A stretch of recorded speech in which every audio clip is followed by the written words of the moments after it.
Ya, bismillahirrahmanirrahim. Assalamualaikum warahmatullahi wabarakatuh. Waalaikumsalam warahmatullahi Baik, ini wabarakatuh. adalah perkuliahan perdana untuk mata kuliah Sistem dan Teknologi Informasi. Sebentar, saya atur dulu kameranya. Waduh. Oke, baik. Jadi sebenarnya di mata kuliah ini tidak hanya untuk kelas profesional. Jadi kelas profesional itu adalah kelas yang dia dikhususkan untuk para pekerja yang perkuliahannya dilaksanakan pada hari Jumat malam sampai dengan Sabtu, ya, Sabtu pagi, Sabtu siang hingga Sabtu malam. Ya, jadi kalau kelas-kelas itu ada kelas reguler pagi, perkuliahannya dari pagi ya sampai dengan sore. Kemudian ada kelas reguler malam, hari Senin sampai dengan Jumat juga, dari pukul 5 hingga pukul 10 malam, ya tergantung dari jadwalnya. Tetapi kalau untuk kelas profesional ini ada kekhususan, yaitu dari hari Jumat dan hari Sabtu saja untuk perkuliahannya. Itu mengapa mengatur jadwalnya juga agak susah ya. Nah, pada mata kuliah ini ternyata karena kita ada program Kampus Merdeka, maka juga diikuti oleh beberapa teman dari kampus lain.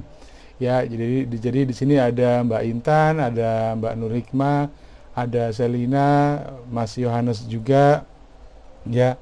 Siapa lagi ya yang dari luar juga ya. Jadi itu yang mungkin perlu diketahui oleh teman-teman dari mahasiswa prodi Teknik Informatika.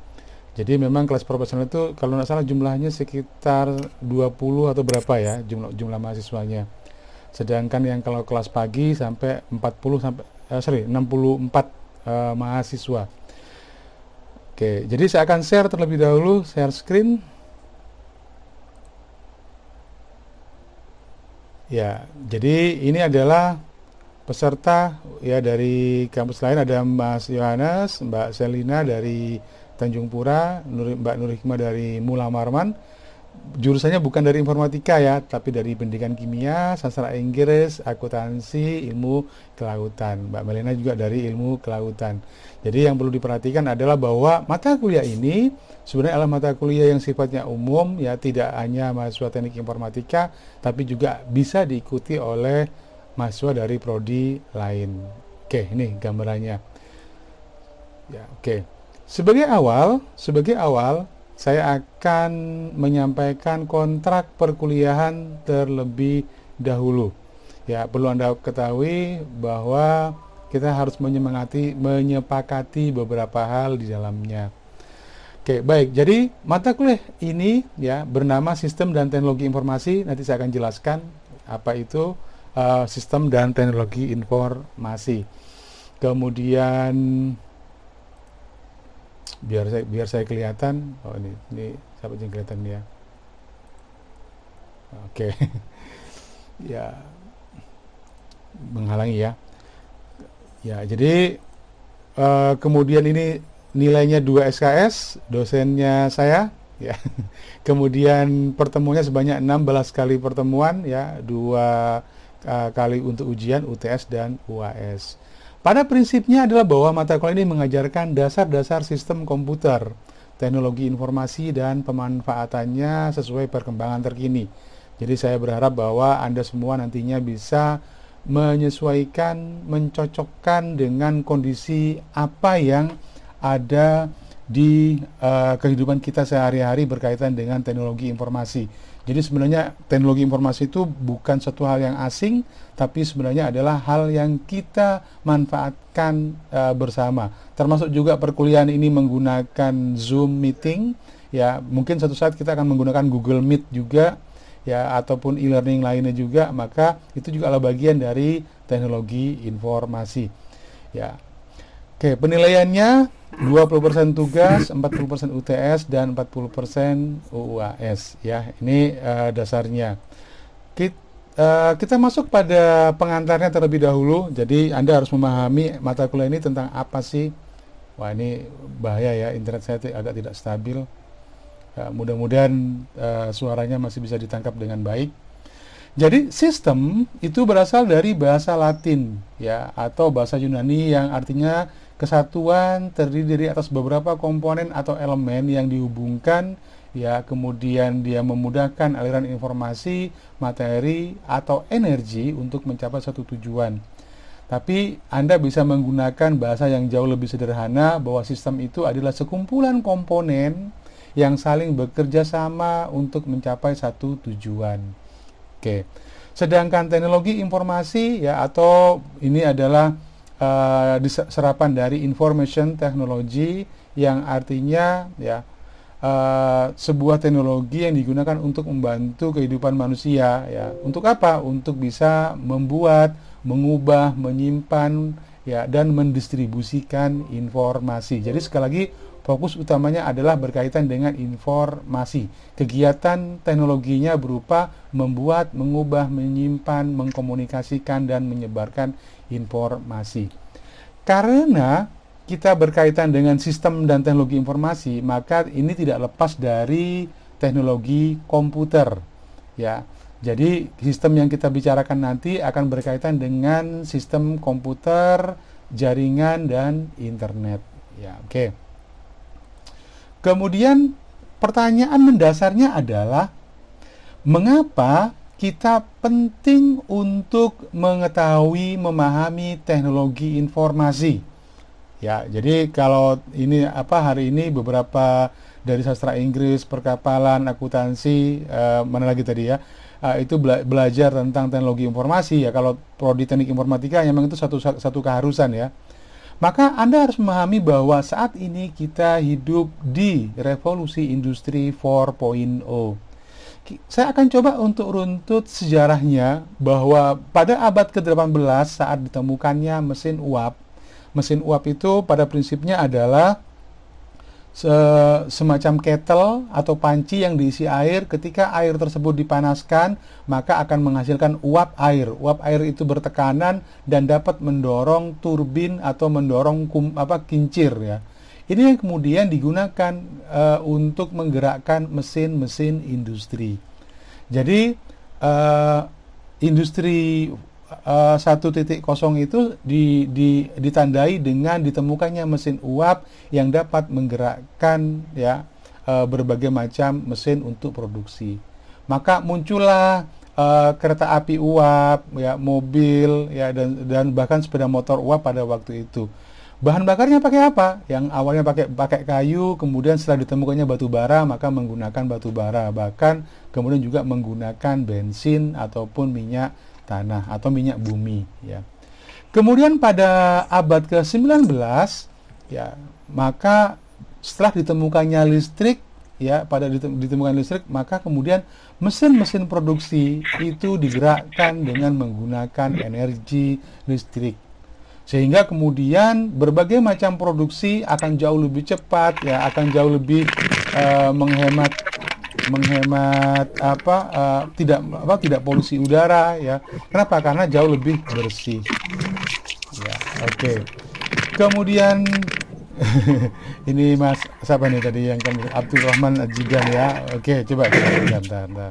Saya matikan dulu.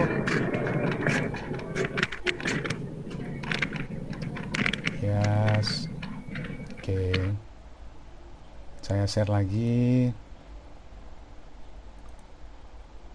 Ya, oke. It's okay, fine. Ya. Jadi energi listrik kemudian dapat menggerakkan berbagai macam mesin ya, sehingga mempermudah ya, bahkan adanya muncul produksi massal. Jadi yang tadinya baju itu dibuat cuma sekali, dua kali sesuai dengan ukuran orangnya, tapi dengan adanya mesin, maka kemudian mesin jahit ya, produksi kue dan seterusnya itu dapat menggunakan dibuat sebagai mass production assembly. Nah, pada awal tahun 2000 ya, tepatnya sekitar tahun 1940-60, ketika ditemukannya bukan hanya alat elektronik tapi juga ditemukannya komputer. Maka kemudian muncullah robot yang dapat dikendalikan oleh manusia, sehingga kemudian pabrik-pabrik atau produksi atau industri itu banyak menggunakan robot-robot dan tidak begitu banyak memerlukan tangan manusia. Kenapa? Karena manusia itu mudah lelah, ya, ada keterbatasan, ya, sehingga kemudian kalau diganti dengan robot, dia jauh lebih tahan, ya, dan jauh lebih hemat dari segi biaya untuk pembayaran SDM-nya. Ya, ini revolusi industri pada 3.0, ya, ditandai dengan adanya automated production. Jadi kalau pada manusia, semuanya akan dikontrol oleh manusia, tapi kalau pada industri 3.0 itu sifatnya otomatis, ya. Jadi sama juga seperti kalau kemudian pemesanan tiket itu dulu harus manusia, tapi kalau pada revolusi industri 3.0 maka mesin atau komputer, ya, yang digunakan untuk melayani segala kebutuhan berkaitan dengan transaksi. ATM itu sebagai contoh dari revolusi industri 3.0, ya, di mana perbankan Anda nyetor uang, Anda narik uang tidak perlu pakai teller. Itu contohnya, ya. Nah, kita saat ini berada pada revolusi industri 4.0, ya, atau Industry Revolution 4.0, di mana kemudian komputer bukan hanya sekedar membuat semuanya menjadi otomatis, tetapi sudah menggunakan kecerdasan buatan, ya, atau intelligent production. Jadi ada banyak hal. Contoh yang paling gampang adalah bagaimana kemudian mobil Tesla, ya, mobil atau transportasi sekarang akan ada banyak, entah itu kereta api, bahkan pesawat terbang, ya, mobil, semuanya tidak lagi perlu manusia untuk bisa mengendalikannya. Tapi walaupun ini baru beberapa uji coba, ya. Jadi kalau Anda suatu saat misalkan memanggil taksi, maka yang datang taksi tapi tanpa sopir. Bayangkan, Anda tinggal masuk ke mobil tersebut, kemudian akan diantar sesuai dengan order yang Anda lakukan lewat handphone Anda. Asik kan, ya? Ketika Anda turun, maka pembayarannya akan secara otomatis mendebet dari kartu kredit Anda, ya, atau juga mungkin dari finance teknologi seperti OVO ataupun Link Aja, ya, ataupun keuangan digital lainnya, atau mungkin bisa juga Bitcoin, ya. Nah, mengapa ini bisa terjadi? Ya, revolusi industri 4.0 itu didasarkan atas adanya koneksi internet, ya, dan semakin cerdasnya sistem yang digunakan pada sistem komputer. Ya, sehingga kemudian hampir semua hal, ya, berbau sistem cerdas. Sebagai contoh, tadi kan saya sudah contohkan mobil, ya, Tesla. Maka kalau Anda perhatikan, sekarang sudah banyak juga smart home. Apa smart home itu? Contohnya misalkan adalah ada sebuah rumah yang ketika kemudian orang tersebut tidak punya akses, ya, ketika kemudian ada seorang yang dia berdiri di depan pintu, maka kamera CCTV akan melihat wajahnya. Kalau wajah tersebut dikenalin sebagai penghuni rumah tersebut, maka pintu akan terbuka secara otomatis, yaitu menggunakan pengenalan wajah. Ya, maka kalau ada orang yang datang ke rumah tersebut tapi tidak dikenalin, maka mungkin juga dia akan Assalamualaikum atau diucapkan salam, ya. Kemudian dia akan melapor ke pemilik rumah lewat handphone bahwa di depan rumah ada tamu, apakah dibolehkan masuk atau tidak, ya, dan seterusnya. Kalau kemudian rumah tersebut ada kasus pencurian, misalkan, ya, ada penyelundup atau maling yang masuk, maka kemudian alarm akan berbunyi. Kemudian si pemilik rumah tersebut yang dia bekerja jauh di kantornya dari rumah tersebut, dia akan mendapatkan notifikasi, akan mendapatkan peringatan, ya, di handphonenya. Kenapa? Karena pada prinsipnya ada yang namanya IoT. Apa IoT? IoT atau IoT bacanya, ya, atau Internet of Things. Pahami, pada revolusi industri 4.0 ini semua perangkat, semua orang akan terhubung dengan internet, termasuk juga peralatan. Ya, apa contohnya misalkan? Kalau dulu pemilik pabrik, kalau dia ingin mengontrol pabriknya apakah sedang berjalan atau tidak, keuntungannya berapa dan seterusnya, mungkin dia harus datang ke pabriknya. Tetapi kalau seorang pengusaha dia punya 5-6 pabrik, dia bisa mengontrol pabriknya itu menggunakan handphonenya, menggunakan laptopnya, menggunakan tabletnya. Dari mana? Karena semua perangkat yang ada di pabriknya itu bisa dilihat atau bisa dikontrol menggunakan perangkat digital lainnya. Contoh nih, seorang peternak lele misalkan, atau seorang petambak.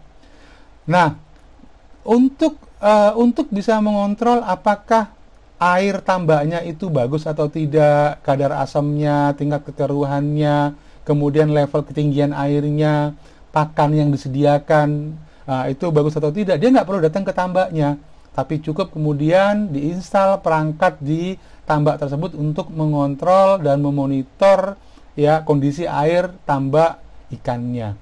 Nanti si pemiliknya dia tinggal di rumah, dia lihat oh masih bagus tingkat keasamannya. Kalau ternyata ternyata misalkan airnya keruh, ya maka butuh oksigen, misalkan kadar oksigennya mungkin rendah, maka kemudian dia tinggal pencet tombol di handphonenya ya untuk mengaktifkan pompa air sehingga dia bisa untuk menambah level airnya.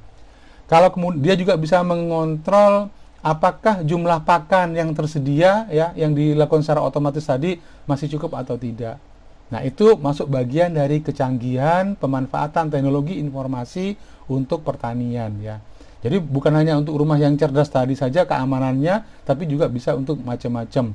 Ya, bisa untuk peternakan ayam misalkan ya, untuk bisa melihat apakah pakan ayamnya cukup atau tidak, bagaimana sistem pembuangan kotorannya secara otomatis, pengolahan limbahnya, itu tidak harus menggunakan orang tapi bisa menggunakan komputer yang bisa dikontrol dari jarak jauh dengan memanfaatkan teknologi internet ya. Kemudian tempat penyimpanan misalkan, kita juga kenal istilah cloud teknologi. Ya, ada istilah cloud computing dan big data. Kalau Anda punya email Gmail, maka biasanya Anda bisa menyimpan data, menyimpan file di Google Drive. Google Drive itu adalah salah satu bentuk dari teknologi cloud atau teknologi awan ya. Ya. Jadi Anda bisa menyimpan. Jadi biasanya kalau saya punya transkrip, saya punya buku-buku, saya punya hal yang sifatnya penting untuk saya backup, maka saya simpan di Google Drive. Tujuannya untuk apa? Kalau saya pun nggak bawa notebook, ya saya nggak bawa flash disk, saya nggak bawa komputer, maka kemudian saya bisa buka data saya ya melalui handphone di internet.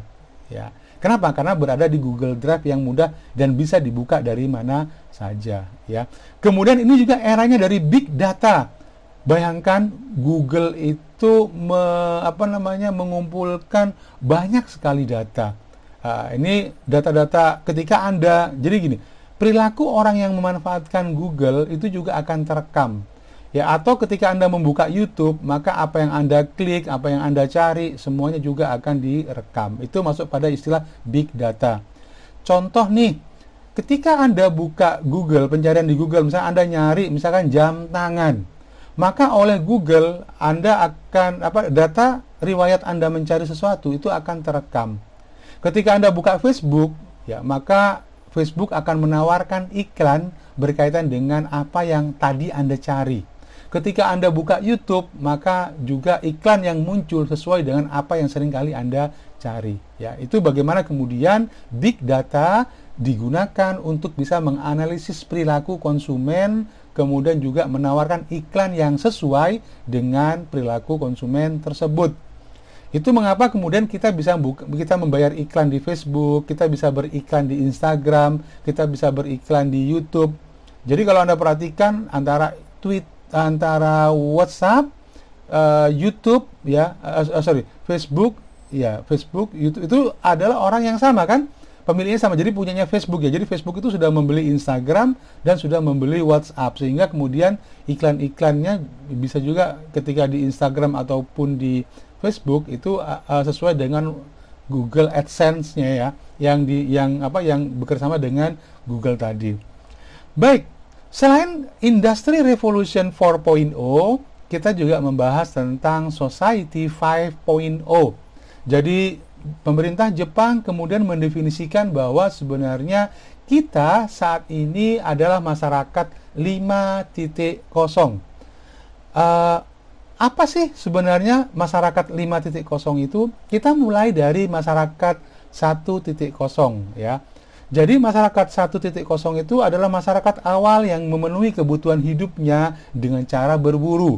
Jadi dia kalau lapar, dia butuh makanan, maka kemudian dia baru berburu atau dia nyari manjat pohon untuk nyari. Jadi mereka tidak menyimpan makanannya, tidak mengolah makanannya ya secara khusus. Ya, pokoknya dia lapar, hari itu dia mau makan, maka dia berburu dulu. Ini ciri-ciri dari masyarakat hunter-gatherer society ya, hunter-gatherer society.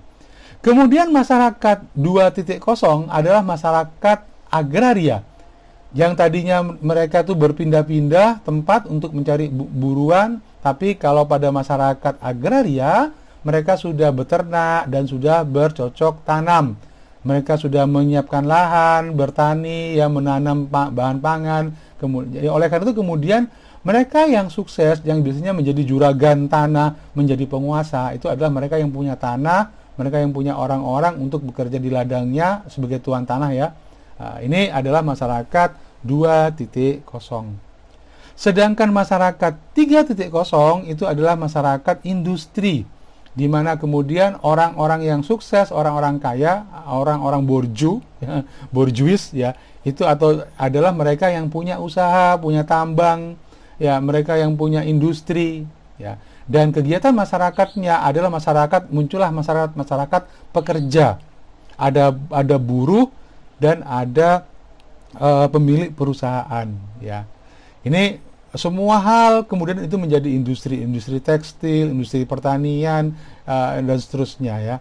Kemudian setelah adanya internet ya, maka muncullah istilah masyarakat informasi. Pada information society ini, society 4.0 ini, ada adagium yang menyatakan barang siapa yang menguasai informasi, dia akan menguasai dunia. Wah, ini ya. Sehingga kemudian mereka yang bisa mencari data, mengolah data, kemudian menampilkan informasi tersebut, itu adalah pemilik dunia ini. Itu mengapa kemudian penjualan, bisnis, hotel, dan seterusnya berfokus pada bagaimana mengolah data menjadi informasi. Dan semua itu dihubungkan dengan internet.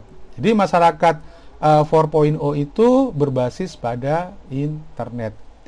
Tetapi pada masyarakat 5.0 tidak hanya sekedar internet, tapi mereka menggunakan kecerdasan buatan, memanfaatkan semua teknologi komputer ya untuk bisa membantu kehidupan. Apa contohnya? Kalau dulu ya, misalkan Anda butuh uang, Anda akan datang ke bank atau ke ATM untuk ngambil uang. Tapi kalau pada masyarakat 5.0, dia akan sangat tergantung pada internet. Semua hal dilakukan dengan internet. Ya, dia nggak perlu kemana-mana. Kuliah cukup di rumah, bekerja dari rumah, pesan makanan di rumah, bayar di rumah, ya, ketawa-ketawa sendiri di rumah, ya. itu gambarannya. Jadi mungkin Anda adalah salah satu bagiannya. Ya, masyarakat sekarang, masyarakat 5.0 adalah masyarakat yang malas sekali belanja keluar ke mall hanya untuk belanja, nyari baju, nyari sesuatu, nyari sepatu. Kenapa? Karena dia bisa nyari di marketplace, dia bisa nyari di internet, ya. Contohnya seperti Tokopedia, Shopee, JD.id, ya, bineka.com misalkan, atau apalagi yang lainnya. Sehingga dia bisa lihat katalognya apa, harganya berapa, dia bandingkan dengan tempat lain, toko lain, ya, secara online. Jadi masyarakat sekarang itu adalah masyarakat rebahan, generasi rebahan, yang malas keluar. Alah Pak, mau ke mall malas, apa, parkirnya susah, ya, terkadang juga penuh, ya, terkadang juga kalau orang zaman dulu senang ke mall. Kenapa? Anak mall, ya, sampai muncul anak mall bisa jalan-jalan, kemudian jadi ketemu teman-teman. Tapi kalaupun sekarang ada orang-orang yang ke mall, biasanya cuma datang cuma nyari makan doang, ya, kumpul-kumpul, mungkin nonton. Tapi generasi masyarakat 5.0 nonton pun sekarang sudah ada Netflix, sudah ada apa lagi kalau nggak salah, Tokopedia film, movie ya kalau nggak salah ya. Maka dia tinggal langganan Netflix, bayar 50.000 misalkan ya per bulan, ya, maka dia bisa nonton film-film tertentu, ya, dan seterusnya. Ya, kuliah pun begitu. Ya, masyarakat 5.0 itu seperti Jepang, Taiwan, ya, beberapa negara Swiss, mereka itu kadang-kadang ada badai, kadang-kadang juga musim salju, mereka nggak bisa keluar rumah, maka kemudian mereka memanfaatkan teknologi internet untuk bisa membantu kehidupan mereka. pesan makanan pakai GoFood, pakai GrabFood, ya pakai Shopee Food misalkan.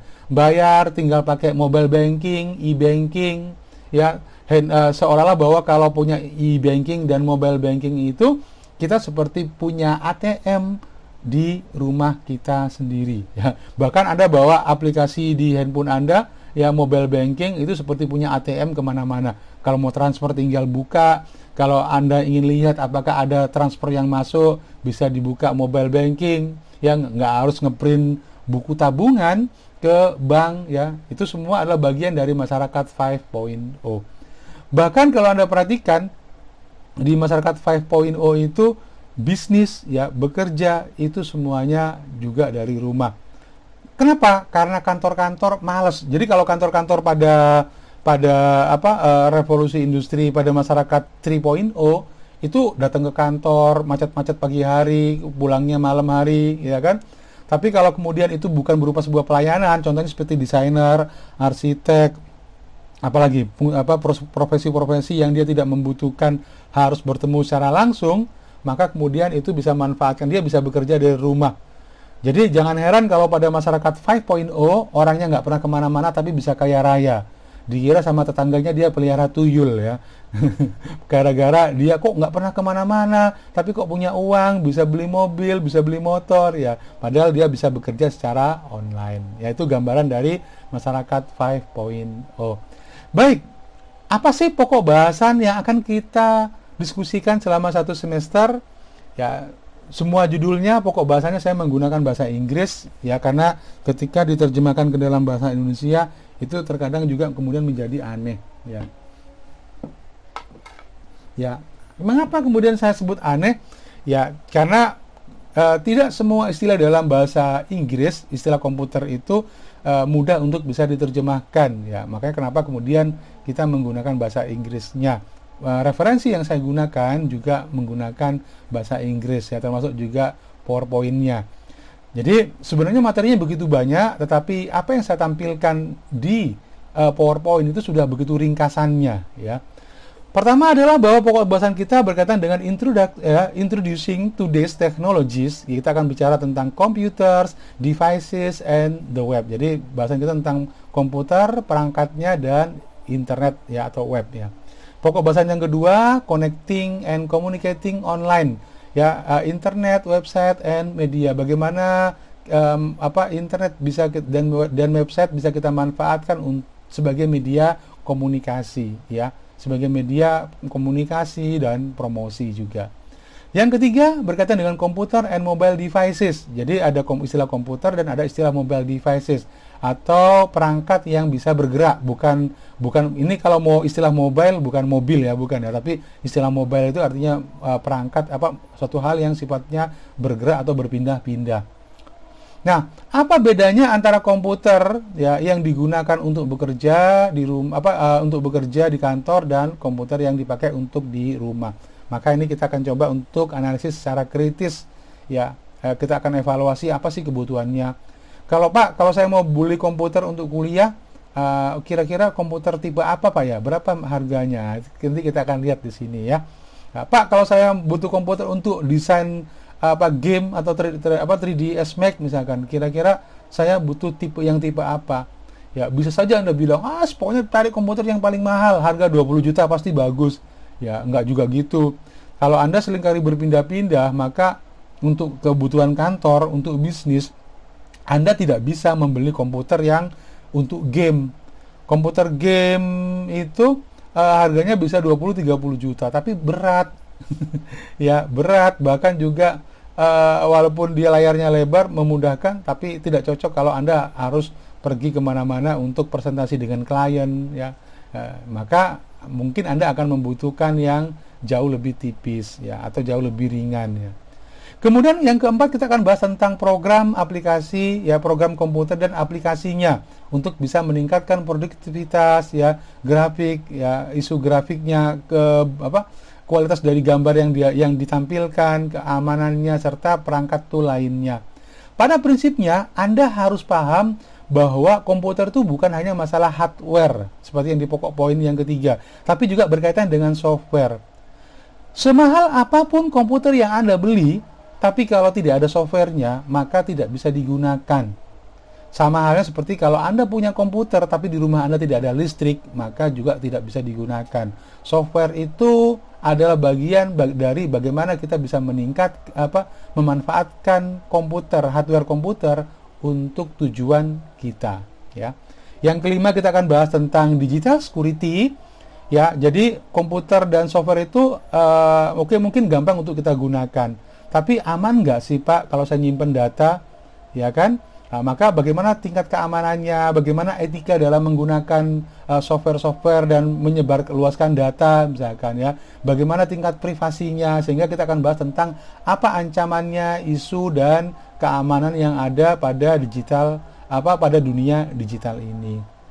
Yang keenam kita akan bahas tentang computing komponen. Jadi kalau tadi kita bicara tentang pada pokok bahasan yang ketiga kita bicara tentang komputer secara umum, maka pada pokok bahasan yang keenam ini kita akan coba lihat dalamnya komputer itu apa sih. Kalau kita bicara tentang komputer, sistem komputer, yang paling penting di komputer itu apa yang menentukan kecepatannya, kehandalannya. Maka kita akan bicara tentang istilah prosesor, ya mungkin ada pernah dengar istilah Core i5, Core i3, ya kan? Ada dual core, di handphone juga punya quad core misalkan ya. Maka ada juga memori pun macam-macam, ya ada DDR3, DDR4, hard disk itu ada SSD dan seterusnya. Ini kita akan bahas. Kemudian ada juga the cloud dan seterusnya. Komputer juga punya alat input dan output. Ya, maka kemudian penting untuk bisa Anda pahami bagaimana cara kerjanya. Ya, keyboard, mouse, ya scanner, ya, kemudian printer, ya dan seterusnya.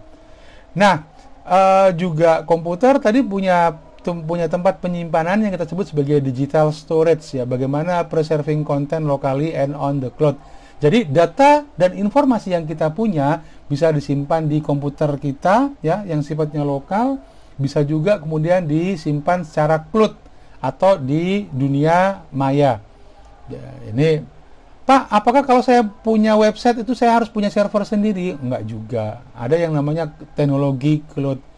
Jadi kalau dulu perusahaan itu harus punya server untuk bisa menyimpan data, tetapi sekarang adalah era cloud, ya, di mana kemudian data ya disimpan di sebuah server yang begitu besar, ya, atau istilahnya itu server farm atau data farm itu yang digunakan untuk bisa menyimpan data di seluruh dunia. Sama seperti kalau nanti kita lihat servernya dari YouTube, servernya Google, ya, kita akan lihat bagaimana teknologi cloud. Kemudian kalau kita bicara tentang software, ya, yang poin ke-9, maka software itu dibagi menjadi dua, ya, ada sistem operasi dan ada program aplikasi. Nah, kita bicara secara khusus sistem operasi. Ya, komputer Anda pasti juga diinstal dengan menggunakan entah itu Ubuntu, Linux, ya, ataupun Anda pakai Microsoft software Microsoft, apakah Microsoft Windows, ya, ataupun yang lainnya. Sedangkan di handphone, umumnya kalau Anda beli handphone, apakah Anda install punyanya iPhone sendiri, dia ada softwarenya, atau Anda pakai Mac OS, ya, atau Anda pakai Android. Jadi software-software yang biasanya juga kebanyakan menggunakan sistem operasi Android. Apa sih fungsinya? Apa tugas dari sistem operasi? Nah, kita akan bahas di pokok bahasan yang ke-9 ya. Sedangkan yang ke-10 kita akan bahas tentang communicating digital content. Ya, bagaimana komputer atau perangkat itu bisa terhubung ke jaringan atau ke internet, entah itu pakai kabel ataupun nggak pakai kabel. Ya, maka akan kita bahas tentang teknologi 4G, ya, teknologi 5G, ya, sekarang ada 5G, 4G, ya, bahkan juga kalau kita bahas itu ada WiFi itu juga berbagai macam seri, ya. Yang ke-11 kita akan bahas tentang kalau kemudian Anda mau bikin software, ya, maka bagaimana sih tahapannya? Ya, ini tahapan ya System and Application Development Tool. Ya, apa bahasa pemrogramannya, bagaimana cara menyimpan data di komputer. Semuanya walaupun sifatnya teknis, tapi ini akan masih bisa diikuti oleh mahasiswa yang non IT ya. Jadi walaupun bukan mahasiswa prodi teknik informatika, tapi semua bahasannya masih bisa diterima ya, karena ini sifatnya umum. Dan pokok bahasan yang ke-12, bagaimana apa saja sih profesi-profesi yang ada di perusahaan berkaitan dengan teknologi informasi. Ya, ada bagian mungkin kalau Anda kenalnya, oh Pak, saya tahunya programmer, Pak. Tapi nggak juga, ada database administrator, ada analis sistem, ya, ada operator, ya, ada UI UX designer, ya, dan seterusnya. Bahkan juga ada network administrator, ya, network tester yang dia administrator itu kalau di jaringan bisa digunakan untuk ngecek apakah servernya atau jaringannya itu cukup aman atau tidak. Mengapa ini menjadi penting? Karena Anda pahami bahwa isu-isu keamanan jaringan itu sekarang ini begitu berkembang pesat. Gimana caranya Tokopedia, mungkin kalau Anda pernah tahu isunya ya, kalau cari itu Tokopedia, kemudian juga Gojek, itu jangan sampai datanya sampai kebobolan. Bahaya sekali, apalagi kalau kemudian itu berkaitan dengan data transaksi ataupun data keamanan kartu kredit misalkan. Ya, ini penting, nanti kita akan bahas berkaitan dengan apa saja sih kira-kira karir yang ada di teknologi informasi. Sekarang lagi berkembang yang namanya data scientist, ya. Ya, jadi mereka menganalisis data ya untuk bisa membantu mengambil keputusan atau decision support system. Dan pokok bahasan yang terakhir, yaitu pokok bahasan yang ke-13, yaitu Think Like a Computer Scientist and Basic of Computational Thinking. Jadi, gimana caranya seorang programmer itu memecahkan masalah menggunakan cara berpikir komputasi. Ya, ini yang sekarang banyak diajarkan juga di SD, SMP, dan SMA, ya, memecahkan masalah. Ya, jadi sekarang itu SD, SMP, SMA pelajarannya bukan hanya menghafal, bukan hanya memahami, bukan hanya menerapkan, tapi juga menganalisis. Nah, kemampuan menganalisis, kemampuan untuk membuat langkah-langkah pemecahan masalah itu dilakukan seperti seorang sarjana atau seorang ahli komputer. Nah, ini yang kita akan bahas tentang computational thinking, ya, atau berpikir secara komputasi. Beberapa referensi yang saya gunakan di sini yaitu Discovering Computer, ya, Undang-Undang ITE, Social Information, dan seterusnya. Bukunya ada beberapa buku di sini, tapi nanti saya akan bagikan ke Anda yaitu buku yang Discovering Computer, ya, tahun 2016. Sebenarnya antara 2005 tahun ini buku ini nggak terlalu banyak perubahan, ya, hanya beberapa isu di keamanan data saja yang berubah. Saya punya e-booknya, selain PPT atau PowerPoint, saya akan bagikan kepada Anda e-book ini, ya. Oke, ada satu kiat yang mungkin perlu Anda pahami, bagaimana cara saya dulu belajar komputer. Jadi komputer itu, ilmu komputer, belajar komputer itu kebanyakan bahasanya adalah bahasa Inggris. Karena kalau Anda mau menggunakan bahasa Indonesia, terkadang nggak paham istilah aslinya. Sebaiknya sih Anda tetap memahami istilah-istilah di komputer dari bahasa Inggrisnya. Contoh misalkan, ya, kalau Anda pakai istilah download, maka sudah ada terjemahannya yaitu unduh. Kalau upload itu adalah unggah, ya, itu karena ahli bahasa Indonesia mencoba untuk mencari padanan kata, menciptakan padanan kata supaya tidak terlalu banyak serapan asingnya. Termasuk juga offline dan online. Online itu daring, offline itu luring. Daring itu artinya dalam jaringan, dan luring itu luar jaringan untuk offline.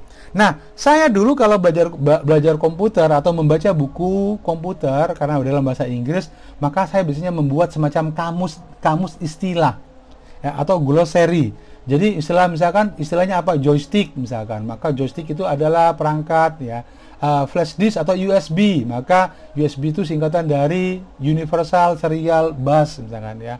Atau RAM, ya, Random Access Memory. Jadi istilah-istilah ini yang kemudian saya catat dan saya terjemahkan, ya. Saya bikin semacam kamus sendiri. Saya punya buku sendiri dulu supaya kemudian kalau saya nggak paham, saya cari di terjemahannya. Ya, ini penting, ya, untuk Anda. Di buku tadi ada primary term dan ada secondary term. Sekali lagi saya tekankan, mengapa tidak semua bahasa Inggris perlu untuk diterjemahkan? Kenapa? Karena kalau diterjemahkan itu jadi aneh. Contoh nih, Anda tahu mouse misalkan, maka kalau mouse itu diterjemahkan ke dalam bahasa Indonesianya itu jadi tikus.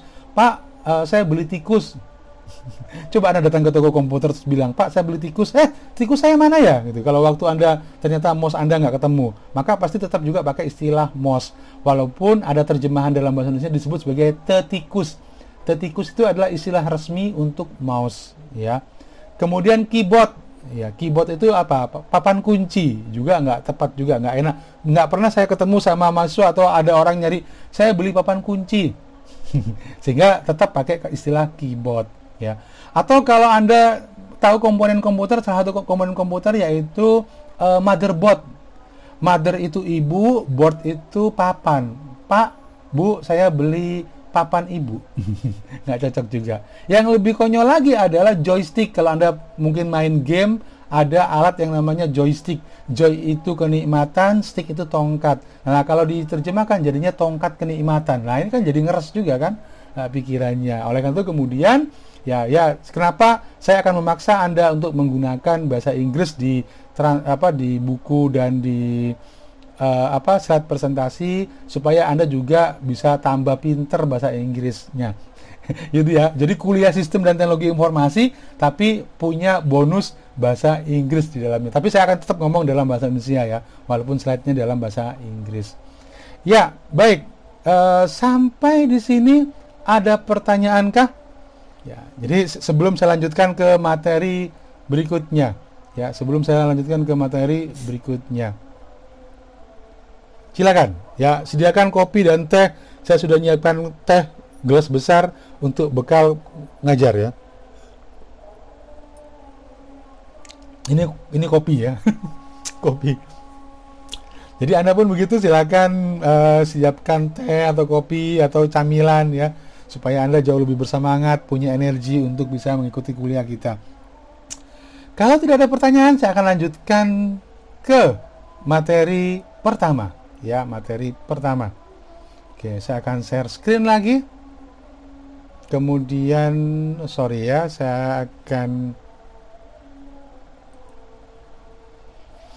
saya akan tampilkan bukunya. Nah, ini dia bukunya.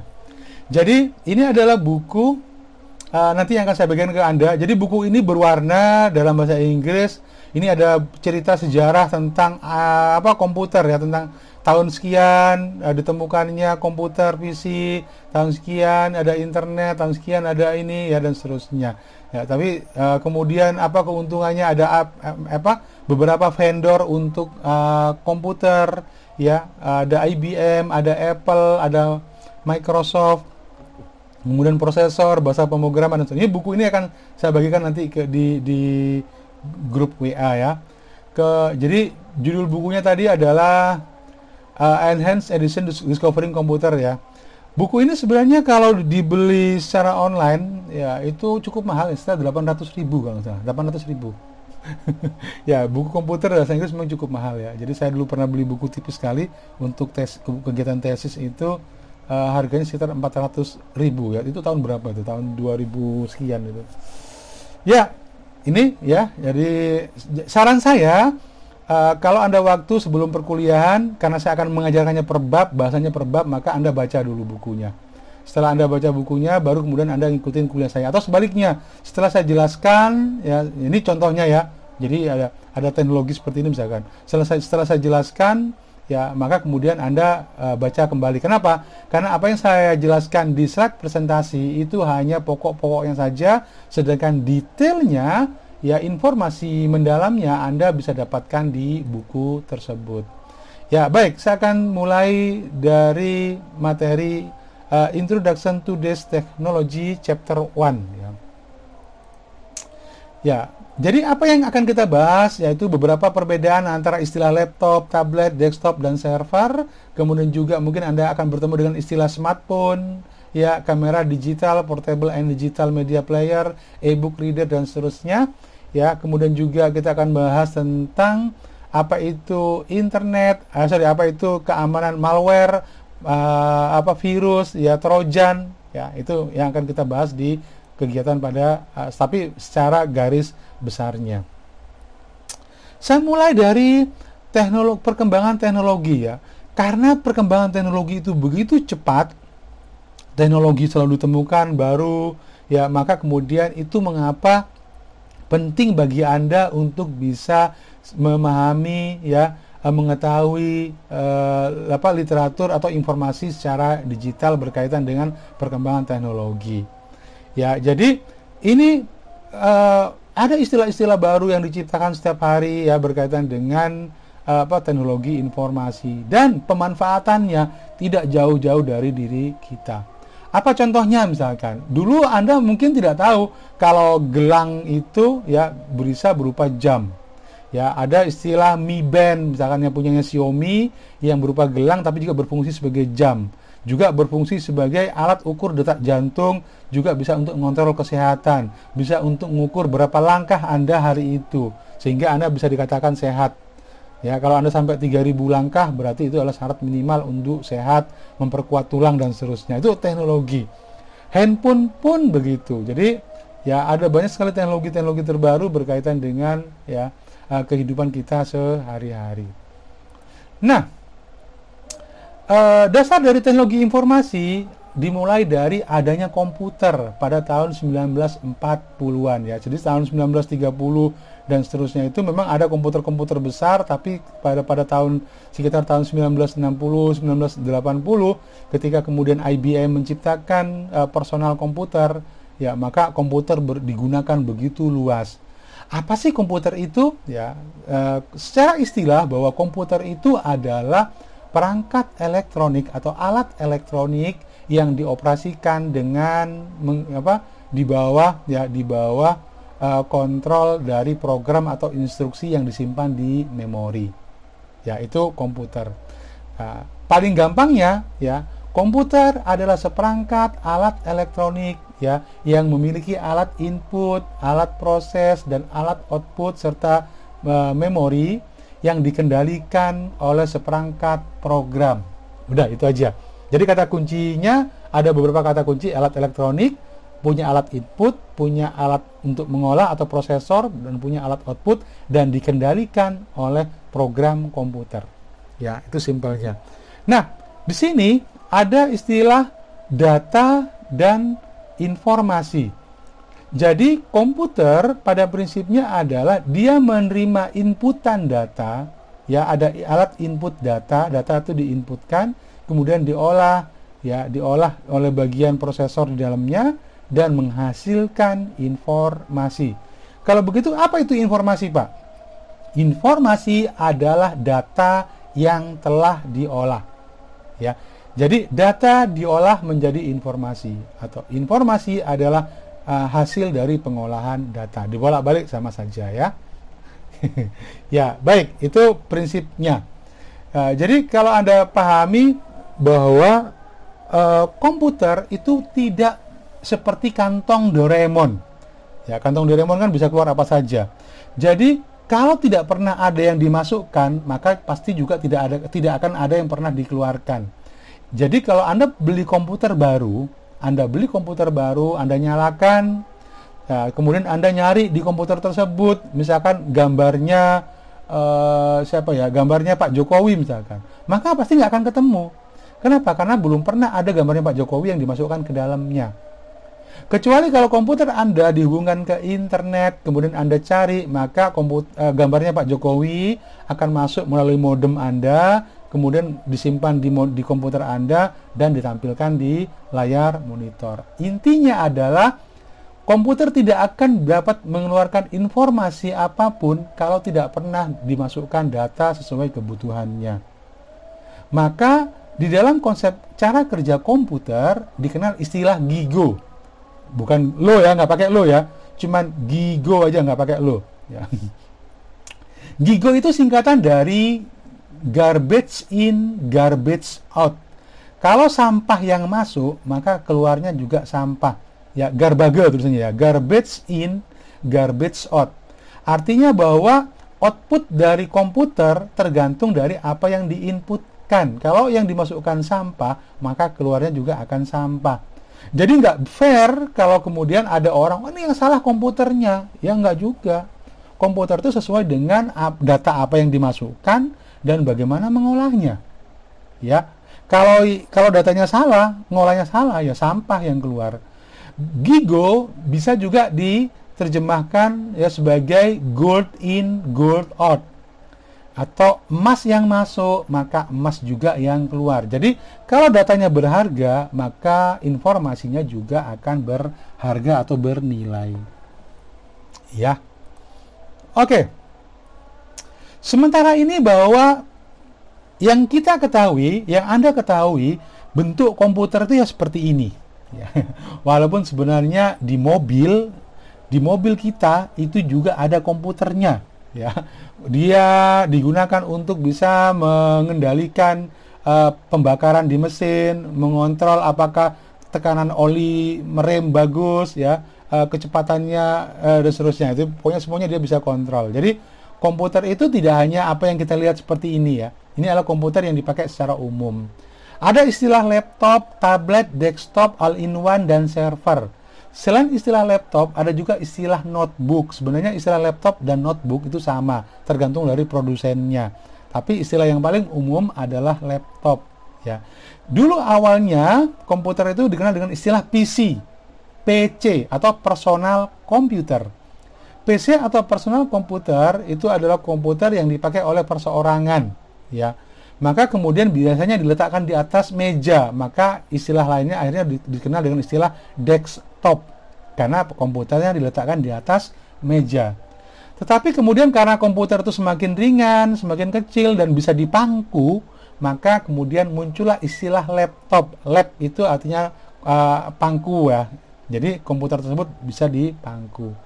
Kemudian ada muncul istilah tablet ya, atau tablet ya, yang sifatnya sesuatu perangkat komputer yang mudah untuk bisa dibawa-bawa ya, portable, dan menggunakan touch screen seperti iPad ya, seperti Samsung Galaxy Tab ya, apalagi yang lainnya ya, atau handphone itu tablet ya. Dia pakai touch screen, dia tidak pakai keyboard, tidak pakai mouse, tapi dia pakai touch screen. Nah, kalau komputer seperti desktop ini ada layar monitor dan ada tower, ada CPU, maka ada juga komputer yang jadi satu antara layar monitornya dengan CPU-nya. Ini yang disebut sebagai all-in-one. Jadi komputer-komputer sekarang juga sudah banyak yang CPU-nya nggak ada. Karena sudah jadi satu dengan monitornya. Ya. Sedangkan yang terakhir adalah istilah server, yaitu komputer yang cukup besar, yang berupa seperti lemari, ukurannya seperti lemari, yang fungsinya digunakan untuk bisa melayani permintaan dari klien, ya, dari komputer-komputer yang lainnya. Nah, sedangkan perkembangan berikutnya, kalau Anda pahami, maka muncullah smartphone. Handphone itu awalnya cuma alat komunikasi. Kalau Anda beli handphone, awalnya cuma buat SMS, sama buat telepon, sama buku tamu, sama kontak, maka perkembangan berikutnya smartphone. Ya, kenapa kok disebut sebagai smartphone? Karena dia itu sudah isinya sama seperti komputer. Sudah komputer, ya. Prosesor, memori, alat input, alat output, ya. Bisa internet juga. Bahkan kalau Anda perhatikan, Anda beli handphone, bonus kalkulator, bonus buku agenda, bonus aplikasi game, bonus kamera, bonus media player, bonus radio. Bayangkan, tidak ada barang selengkap handphone. Kenapa? Karena kalau Anda perhatikan, handphone itu bisa ada kompasnya, ya kan? Bisa kompas, radio, kalkulator. Coba, pernah nggak Anda beli kompas atau beli kalkulator bonus handphone? Nggak pernah kan? Tapi kalau beli handphone, bonusnya ada kompas, ada kalender, ada macam-macam di dalamnya. Kemudian kita juga bicara tentang kamera. Mungkin kalau tadinya ada kamera SLR, maka muncul DSLR, Digital Single Lens Reflector, ya.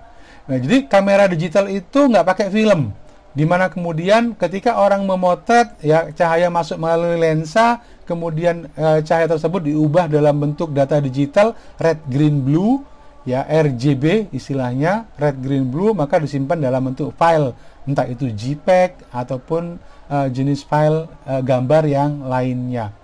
Ada juga mungkin kenal istilah mirrorless kamera atau kamera mirrorless, ya, di mana kemudian kamera tidak lagi menggunakan jadi mirrorless itu tidak menggunakan cermin.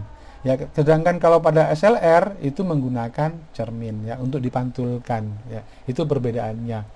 Ada juga portable dan digital media player, ada e-book reader ya.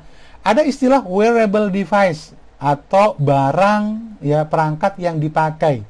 Jadi jam tangan digital itu adalah salah satu perangkat yang masuk pada wearable device, entah itu jam tangan ya ataupun handphone dalam bentuk jam ya atau sejenisnya. Jadi sekarang sudah banyak sekali smartwatch ya atau jam cerdas ya. Jam cerdas. Jadi selain smartphone ada juga smartwatch. Pada smartwatch itu bisa nerima telepon, bisa kirim SMS, bisa ngasih notifikasi, bahkan ke depan juga bisa sebagai remote-nya mobil. Wah, luar biasa kan ya. Jadi nyalain mobil nggak lagi pakai kunci. Sudah banyak sekarang yang begitu. Tapi bisa pakai gelombang radio, pakai infrared ya, yang bisa dipancarkan melalui perangkat remote, ataupun juga bisa pakai smartwatch seperti ini ya. Kemudian ada juga game device atau PNP ya, portable untuk game ya. Nah, kalau tadi kita bicara tentang data dan informasi, kalau begitu apa perbedaan data dan informasi? Jadi pada prinsipnya data itu contohnya begini, Anda nih belanja ke supermarket atau belanja ke toko retail seperti Indomaret, Alfamart. Maka ketika kasir memasukkan data barang apa yang dibeli, berapa jumlahnya, harganya sudah ada di database-nya, maka itu disebut sebagai data. Kenapa? Karena kalau ditanya berapa jumlah belanjanya dan berapa kembaliannya, kasir tidak akan bisa menjawab kalau kemudian tidak dihitung terlebih dahulu.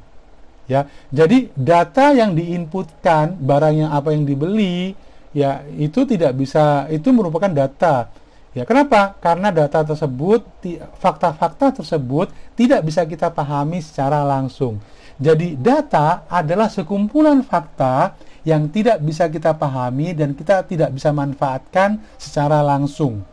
Sedangkan kalau sudah dihitung berapa total pembeliannya, diskonnya berapa, uangnya berapa, kembaliannya berapa, maka setelah di print ya di struknya atau ditampilkan di layar monitornya informasi hasil penjumlahan ya perkalian diskonnya, itu yang disebut sebagai informasi. Jadi informasi total belanja, berapa diskonnya, berapa kembaliannya adalah informasi. Jadi informasi adalah fakta yang bisa kita pahami dan bisa kita manfaatkan.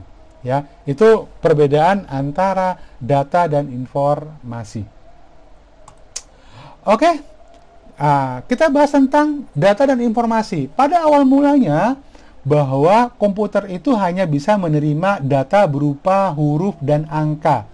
Ya, huruf alfabet A sampai dengan Z dan angka 0 sampai dengan 9. Ya, tetapi pada perkembangan berikutnya jauh lebih dari sekedar angka berupa angka alfabet dan numerik.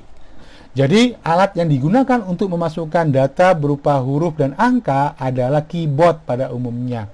Jadi keyboard itu bentuknya seperti yang ada pada mesin ketik ya. Ada ASDF, titik koma, LKJ, GH di tengah. Ya, di atasnya di BNM ada di bawah ya. R ada di atas ya, IO ada di atas dan seterusnya. Itu adalah bagian dari model ya QWERTY, misalnya model keyboard QWERTY.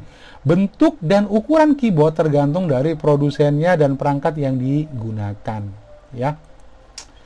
Kemudian alat input lagi yang lainnya adalah pointer mouse. Kalau tadinya cuma keyboard saja, maka setelah muncul era grafis ya, maka muncullah kebutuhan untuk menggunakan mouse. Mouse itu adalah pointing device yang bisa digunakan untuk mengontrol, untuk mengklik gambar atau tulisan atau menggunakan perintah secara grafis.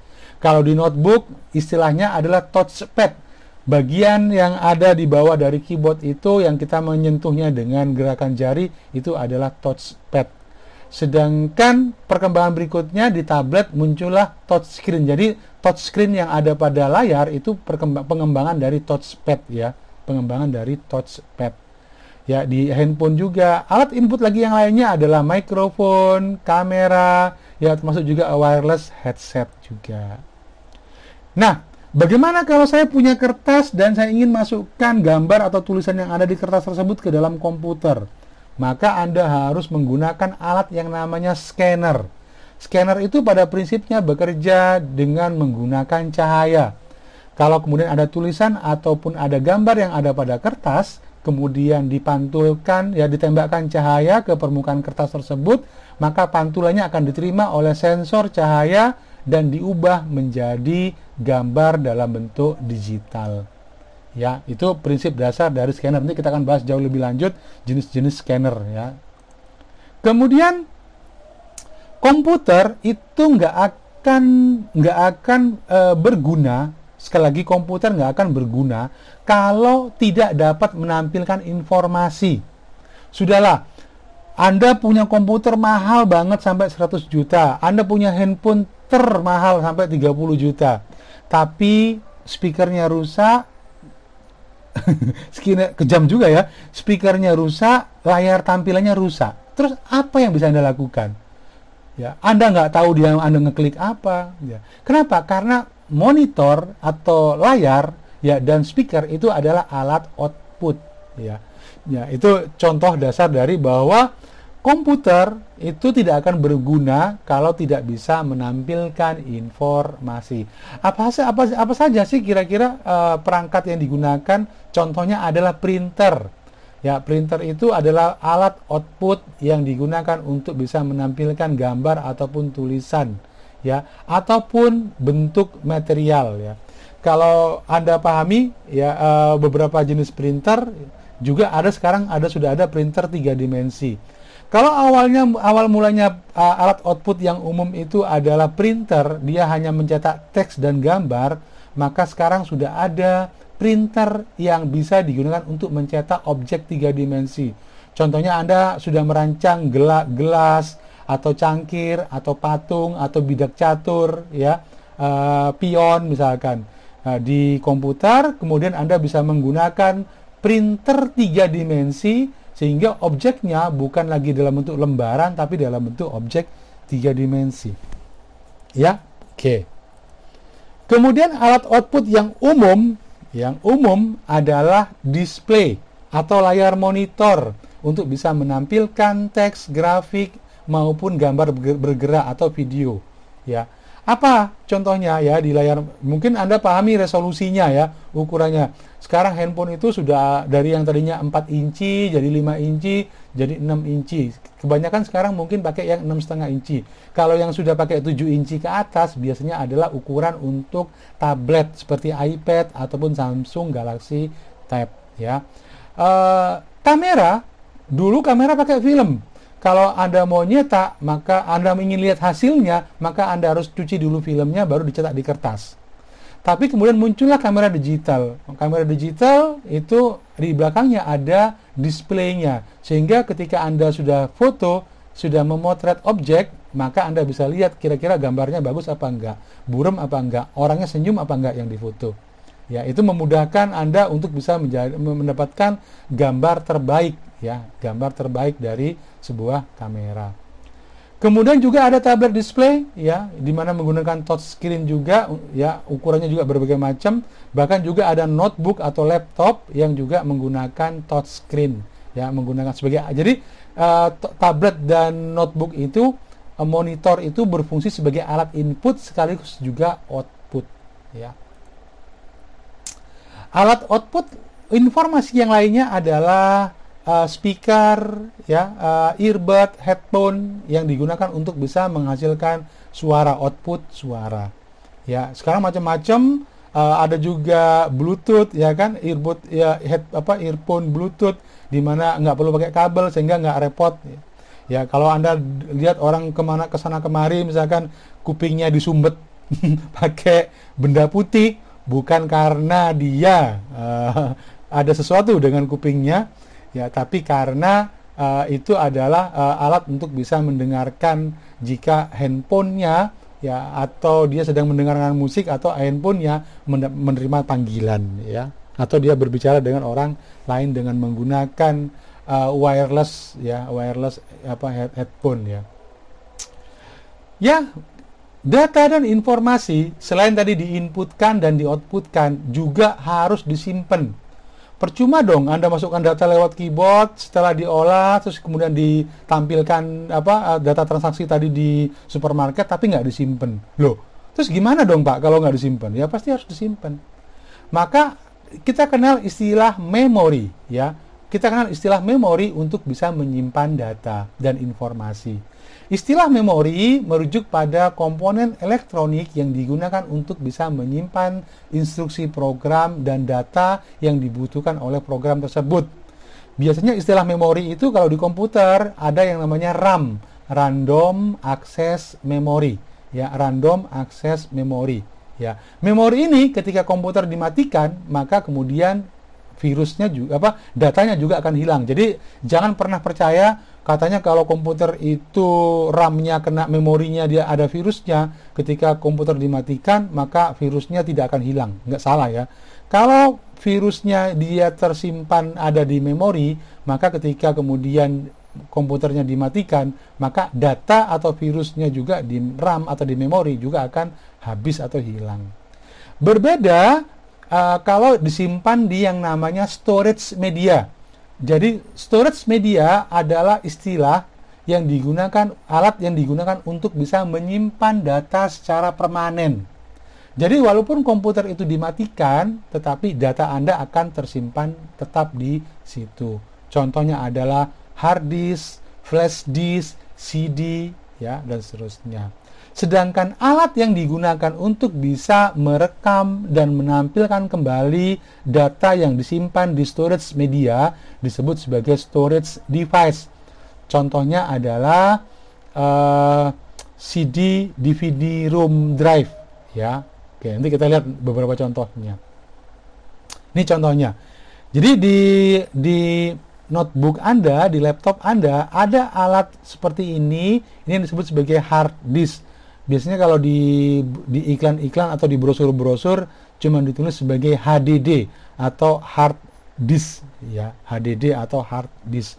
Ini yang digunakan untuk menyimpan data secara permanen, menginstal aplikasi, mengcopy data di drive C, D, dan seterusnya. Nah, ada alat yang digunakan atau media storage yang digunakan untuk menyimpan data jauh lebih cepat untuk menyimpan dan pembacaannya, yang disebut sebagai SSD atau Solid State Drive. Komputer-komputer sekarang atau notebook sekarang harganya jauh lebih mahal karena dia menggunakan SSD. Jadi apakah 256 atau 512 GB atau 3 GB atau 3 tera, itu semua akan menentukan harga jual dari notebook tersebut, ya. Jadi itu perbedaannya. Kemudian ada juga media storage yang mungkin Anda punya, yaitu flash disk atau USB flash drive. Saya nggak yakin kalau walaupun Anda bukan orang informatika, pasti Anda punya flash disk, digunakan untuk ngumpulin tugas atau ngopi data, ya. Yang cowok-cowok mungkin juga untuk saling barter bokep. Wah, ini yang bahaya ya. Kalian itu, waduh, ya, mulailah untuk tobat, insaf, hapus semua 3GP, MP4 Anda yang Anda download dari Pornhub, ya. Oke, tobat. Oke. Kemudian kalau Anda punya handphone, Anda beli handphone nih, atau Anda beli kamera digital, maka kalau Anda beli kamera digital tapi tidak Anda belikan memory card, maka cuma hanya bisa memfoto 10 gambar saja sesuai dengan ukuran gambarnya atau fotonya. Kenapa? Karena biasanya handphone dan kamera membutuhkan external memory. Maka biasanya istilah external memory kalau di handphone dan di kamera menggunakan istilah SD card ataupun MMC card. Multimedia card, ya, MMC atau multimedia card atau SD card. Ya, ini SD card itu ada banyak jenisnya, ya. Sedangkan sebelumnya yang paling banyak ngetop pada waktu itu adalah menyimpan data di optical disk. Ada istilah CD atau compact disk, ada istilah DVD, ya, atau apa namanya sih, digital video disk, ya. Kemudian juga ada Blu-ray, ya. Maka beda merek, beda tipe, beda juga kapasitas dalam menyimpan data. Dan yang sekarang lagi ngetop adalah cloud storage. Sekali lagi sama seperti kalau Anda menyimpan backup-nya di Google Drive itu adalah cloud storage. Jadi Anda nggak perlu pakai flash disk, Anda nggak perlu pakai CD, nggak perlu pakai hard disk, tapi semua data yang Anda punya itu di backup, disimpan di cloud storage atau di Google Drive. Sekali lagi saran saya adalah tugas kuliah Anda, materi kuliah Anda ya, sebisa mungkin kalau Anda sedang skripsi, maka atau Anda punya tugas, sebisa mungkin backup di Google Drive. Kenapa? Karena tidak akan pernah ada yang aman, benar-benar aman. Anda simpan di flash disk bisa saja rusak ataupun hilang. Anda simpan di hard disk pun entah kapan, suatu saat juga pasti akan bisa rusak, ya. Sehingga Anda bisa membackup data Anda di Google Drive, ya. Kita masuk pada istilah web. Istilah web itu sebenarnya adalah informasi yang disebarkan melalui internet. Itu yang disebut sebagai web. Web makna aslinya, harfiahnya adalah jaring laba-laba. Itu adalah web. Tetapi pada konsepnya web itu adalah informasi yang disebarkan melalui internet. Apa itu internet? The internet is a worldwide collection of computer network that connect million of business, government agencies, educational institution, and individual. Jadi internet itu sebenarnya adalah sekumpulan komputer, ya, jaringan komputer yang saling terhubung, ya. Di antaranya adalah bisnis, ya, bidang bisnis, pemerintahan, kemudian dunia pendidikan, ya, seperti kampus-kampus dan juga individu. Jadi kalau Anda pahami siapa pemilik internet, nggak ada. Karena semua orang saling terhubung, komputer saling terhubung dan saling berbagi informasi, yaitu internet. Maka dalam dunia internet dikenal istilah World Wide Web. Biasanya kalau Anda lihat ada www gitu kan ya. Www itu singkatan dari World Wide Web ya.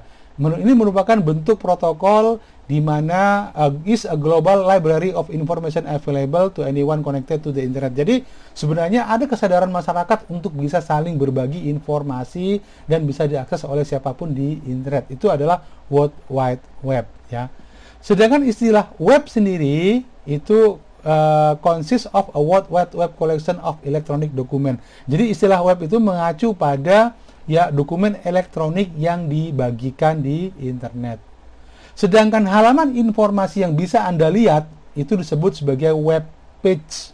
Jadi kalau kemudian Anda buka internet, contoh misalkan Anda buka internet detik.com misalkan. Ya, seperti ini. Maka halaman pertama yang Anda lihat disebut sebagai home page. Home page ya. Halaman apapun yang Anda lihat itu disebut sebagai home page. Kemudian informasi yang Anda buka seperti ini disebut sebagai web page. Misalkan saya buka informasi berikutnya, maka ini disebut sebagai web page atau halaman informasi. Ada juga istilah di dalamnya ada gambar, ada tulisan, ada video ya dan seterusnya, ada animasi. Maka kalau Anda perhatikan pointer mouse ini ketika kita letakkan di tulisan atau di gambar, dia berubah menjadi gambar tangan, itu disebut sebagai hyperlink.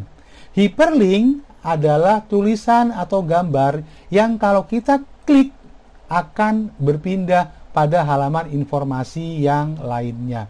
Jadi ada istilah hyperlink ya untuk menyatakan bahwa ada gambar yang atau tulisan ya yang kalau kita klik. Jadi kalau Anda perhatikan hampir menu-menu yang ada di sini kalau kita dekatkan dia berubah warna dan mouse-nya berubah menjadi gambar tangan ya. Itu berarti dia bisa diklik atau bisa mendapatkan informasi lebih lanjut. Ya, oke, tadi sampai di mana? Oh, sampai di sini ya. Oke, saya akan lanjutkan lagi. Ya, oke. Website adalah istilah ya. Jadi kalau websitenya Jawa Pos, jadi website itu adalah istilah untuk kumpulan ya, kumpulan halaman informasi yang saling berelasi. Contoh seperti adalah detik.com ya. Detik.com itu adalah website. Kompas.com, unitomo.ac.id itu adalah website.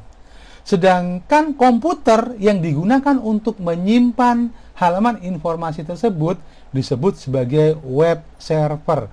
pahami istilah-istilahnya ya. Ada istilah web server untuk komputer yang menyimpan halaman informasi. Kemudian website adalah nama ya sekumpulan halaman informasi yang dibagikan di internet.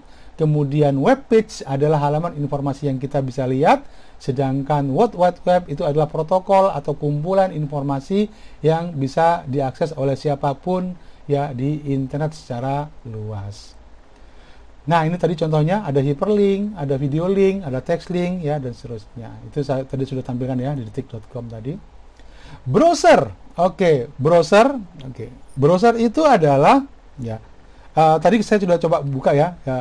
Kalau Anda pahami, browser itu yang paling umum, mungkin Anda pernah buka pakai Google Chrome. Anda juga mungkin buka pakai Mozilla Firefox. Jadi, tadi saya buka pakai Mozilla Firefox. Oke, coba. Mana Mozilla Firefox? Nah, ini Mozilla Firefox. Ini adalah browser. Jadi, aplikasi Mozilla Firefox ini adalah browser. Jadi, browser itu adalah aplikasi yang digunakan untuk bisa melihat halaman informasi atau mengakses halaman informasi di internet, yaitu browser. Sedangkan search engine adalah aplikasi di internet yang digunakan untuk mencari informasi. Ya, informasi baik itu berupa halaman informasi atau web pages, gambar, video, berita, peta, dan seterusnya. Baik, kita akan coba. Mesin pencari atau search engine yang paling umum adalah Google. Jadi, google.com ini adalah mesin pencari ya atau search engine. Di dalamnya ada kotak yang bisa kita gunakan untuk mengetikkan informasi apa, kata kunci apa yang Anda gunakan untuk mencari informasi. Contohnya misalkan Anda ingin mencari informasi tentang Ahmad Khoiron. Nah, saya cari nama saya sendiri misalkan. Maka kita bisa lihat informasi tentang Ahmad Khoiron itu ada 37.100 yang dicari dalam waktu hanya 0,41 detik. Jadi nggak sampai 1 detik ya informasinya sudah bisa kita cari. Di sini bisa dilihat Ahmad Khoiron dari Google Channel dia di lecturer Universitas Dr. Sutomo ya. Kemudian ini ada foto-foto saya. Ada foto-foto saya di link ID ya, di blog saya. Ini blognya nggak pernah diisi. Kemudian juga di Sinta, ya, saya ngajar apa di kampus mana, misalkan ya, dan seterusnya di Twitter, misalkan, atau di ResearchGate dan seterusnya. Atau kalau Anda ingin tertarik nyari gambar tentang saya, ini kira-kira saya pernah jadi informasi tentang saya waktu masih muda pakai, yes oke lah, hati-hati Anda keracunan ya. Ini juga saya dan itu saya dan itu saya. Oke, kira-kira begitu. Ya, itu bagian dari betapa kemudian sangat mudah kita untuk bisa mencari informasi tentang seorang ya. Jadi kalau Anda, saya nggak tahu orang ini kira-kira seperti apa ya, saya cari aja. Jadi Anda bisa cari informasi semuanya, Anda bisa cari tentang berita, Anda bisa cari tentang video ya. Nah, maka kemampuan Anda, ini video saya di YouTube sebagian. Ya, baik. Kemampuan Anda memanfaatkan search engine akan berpengaruh pada kecepatan Anda dalam mencari informasi. Ya, bagaimana prinsipnya? Ya, begini prinsipnya. Penulisan kata kunci di search engine itu akan menentukan kecepatan. Sambil contoh nih, misalkan sekarang lagi musimnya malware. Malware itu bukan barang-barang yang ada di mall ya. Atau Anda istilah Bitcoin saja ya. Anda, Pak, Bitcoin itu apa sih? Maka kemudian saya ketik Bitcoin. Kalau saya ketik Bitcoin, ya, di sini video, maka semuanya yang muncul adalah video. Tapi kalau saya ketik semuanya, maka yang muncul adalah istilah berkaitan dengan biaya. 1 Bitcoin itu berapa nilainya, berita tentang Bitcoin, ya, Bitcoin, ya. Oke.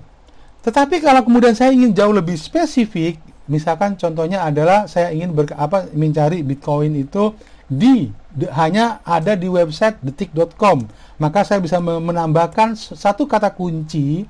Jadi sekali lagi, keterampilan memanfaatkan kata kunci itu akan mempercepat, mempermudah hidup Anda dalam mencari informasi. Maka misalnya saya ingin nyari itu di detik.com. Detik.com itu adalah portal berita yang paling umum ya selain Kompas. Maka kalau Anda ketik seperti itu, informasi yang muncul adalah hanya ya berita atau informasi yang dimuat di detik.com. Semuanya detik.com, tidak ada kompas.com di sini. Tidak ada unitomor.com di sini. Kalau Anda ganti ini menjadi kompas.com, maka kemudian informasi yang ditampilkan tentang Bitcoin itu hanya ada di kompas.com. Kompas.com. Oke. Misalkan Anda adalah anak akuntansi, misalkan ya, maka Anda mikir bahwa forensik, akuntansi forensik. Nah, ini forensik. Oke. Nah, perhatikan ya, kata akuntansi forensik itu ketemu 456 di sini. Maka ketemu forensik. Tapi ini terlalu umum. Kenapa? Karena akuntansi sendiri dimunculkan, forensik sendiri diumumkan. Maka kalau Anda ingin spesifik benar-benar akuntansi forensik, maka Anda berikan tanda petik seperti ini. Apostrof, tanda petik 2. Sehingga kemudian informasi yang ditampilkan itu benar-benar kemudian akuntansi forensik. Ya, akuntansi forensik. Atau fraud. Oke, misalkan contohnya adalah SFO, Serious Fraud Office misalkan. Oke, Serious Fraud. Oke. Coba saya cari tentang fraud di Kompas. Maka kemudian muncul SFO. Sini ya, Serious Fraud. Atau kalau misalkan Anda ingin nyari tentang teknik audit misalkan, ya, audit di Kompas, maka kemudian juga sama juga muncul. Pak, saya dapat tugas dari dosen saya berkaitan dengan audit, tapi filenya adalah file PPT. Maka kalau Anda dapat tugas untuk membuat file presentasi, ya, maka Anda bisa menggunakan file type PPT. Tapi sekali lagi, jangan sampai Anda menggunakan filenya orang untuk dikumpulkan. Bagusnya itu digunakan hanya sebagai bahan untuk mencari kebutuhan tugas. Maka audit, ya, file type PPT, artinya Anda Google, tolong tampilkan file PowerPoint tentang yang isinya tentang audit. Ya, jadi kalau Anda klik begini, audit manajemen, audit internal K3, audit keuangan misalkan, oke, maka final audit keuangan. Ya, oke, maka kemudian kita akan coba cari ya, file type PPT. Ya, Anda dapatkan. Apakah yang disebut sebagai pinternya Google adalah kalau ketika saya salah ejaan keuangan, maka keuangan, oke, betul yang ini. Maka dia akan langsung diperbaiki. Tujuan auditing, siklus audit, audit operasional, sistem informasi keuangan. Oke, ini kan ada audit keuangan. Maka kemudian dengan mudah saya dapatkan PPT-nya. Ini kalau saya klik, maka kemudian perhatikan filenya akan langsung di-download di sini. Kalau saya klik, ya, maka saya sudah dapatkan file PowerPoint tentang audit keuangan. Ya, kita lihat. Ini saya stop dulu. Ya, ini sistem informasi keuangan. Nah, tadi yang file yang barusan di-download, ya, kemudian Anda bisa dapatkan PowerPoint-nya. Ya, itu kira-kira bagaimana memanfaatkan mesin pencari. Kalau makalah, Pak, ya, makalah tinggal Anda cari file makalah itu apa sih paling ada? PDF. Oke, PDF. Maka kalau Anda enter, ya, Anda akan dapatkan file PDF berkaitan dengan audit, laporan audit. Ya, itu. Jadi itu prinsipnya, ya. Jadi istilahnya mesin pencari, ya, bagaimana memanfaatkan mesin pencari, maka istilah lainnya adalah hacking, ya, Google hacking. Jadi Google hacking itu adalah pengetahuan Anda, Google hacking itu pengetahuan Anda tentang bagaimana memanfaatkan informasi kata kunci pencarian, ya, sehingga Anda mudah untuk bisa menemukan informasi yang relevan dengan cepat dan tepat. Ada banyak kata kunci yang bisa Anda manfaatkan. Tadi saya sudah menggunakan kata kunci site, ya, dalam mesin pencari. Saya tadi menggunakan kata kunci file type dalam mesin pencari. Ya, ada lagi yang lain sebenarnya. File in text, inline, subject, in URL, lettering. Dulu kata kunci seperti ini digunakan oleh para hacker untuk bisa mencari data-data tentang kartu kredit, ya. Dan itu berbahaya.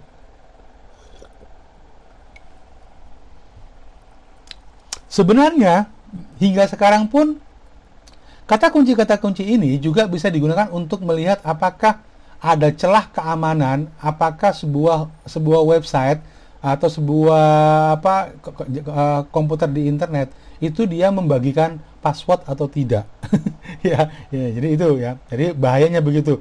Tapi saya kira karena Anda tidak bermaksud jadi hacker, maka yang paling mungkin adalah coba manfaatkan, kuasai bagaimana cara menggunakan mesin pencari sehingga kemudian Anda bisa mencari informasi dengan cepat dan tepat karena Anda sudah memahami bagaimana memanfaatkan mesin pencari. Baik, saya akan pindah lagi ke materi ini. Ya, kita akan lanjutkan. Ya, kita masih punya waktu sekitar 15 menit. Ya, oke. Jadi tadi kita bicara tentang mesin pencari ya, browser, mesin pencari. Nah, ada juga online social network ya. Saya kira online social network itu bisa Facebook, bisa pencari jodoh itu apa sih beberapa, atau bisa Instagram ya, bisa juga macam-macam. Saya kira itu juga blog ya, atau itu juga adalah bagian dari online social network. Jadi kalau dulu orang punya website itu hanya perusahaan.